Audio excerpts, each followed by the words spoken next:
ጸሎትን ማቋረጥ አንዱን ሰይጣን 7 ማድረግ ነው።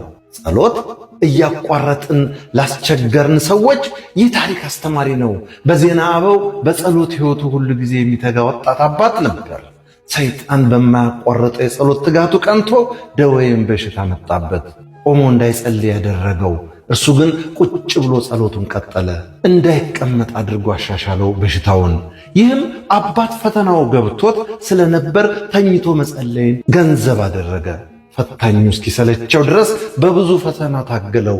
ሊሸነፍ ባለመቻሉ ሰይጣንም ስንቱ ከጸሎት ተራቅቶ ቁጭ ብሎ የሚውል ሰው ባለበት ዘመን ላይ ምን አታገለኝ፣ ከዚህ ሰው ጋር ሌሎች ላይ ሄጄ አላድርም እንዴ ብሎ ጥጦት ሄደ። ከተወሰኑ ወራት በኋላ ሰይጣን ይህን ታላቅ አባት ስንተኛው ማዕረግ ላይ ደርሶ ይሆን ብሎ ሊያየው መጣ።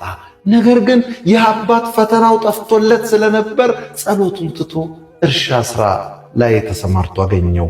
ለካ ያን ጊዜ ብቻዬን ሆኜ ነው ላሸንፍ ያልቻልኩት ብሎ 7 ጓደኞችን ጠርቶ በላዩ ላይ አደረበት። አንዱ አጋንንት ከ7 ጓደኞቹ ጋር እየፈተነን ስለሆነ ነው።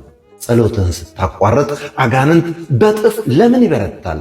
የማይጸልይ ሰው በሩን ዘግቶ መስኮቱን ከፍቶ የተኛን ሰው ይመስላል። እንደፈለገ እየገባና እየወጣ መመለሻ አድርጎናል። የሰይጣን ትልቁ ደስታው ጸሎት ያቋረጠን ሰው ማየት ነው። አባ ጊዮርጊስ ዘጋስጫ በአርጋኖን ማርያም ጸሎቱ ይመክረናል። ሰይጣን ከቶ እንደ ጸሎት ማስተጓጎል የሚወደው የለም። ለምን ካልከኝ ጸሎት ፍላጻ ነውና ዓይኑን ይወገዋል። ከሚጸልይ ሰው አንደበት እሳት ወጥቶ ሰይጣንን ያቃጥለዋል። ሰይጣንም ስለዚህ ከበጎ ሥራ ሁሉ ጸሎትና ትጋትን ይጠላል።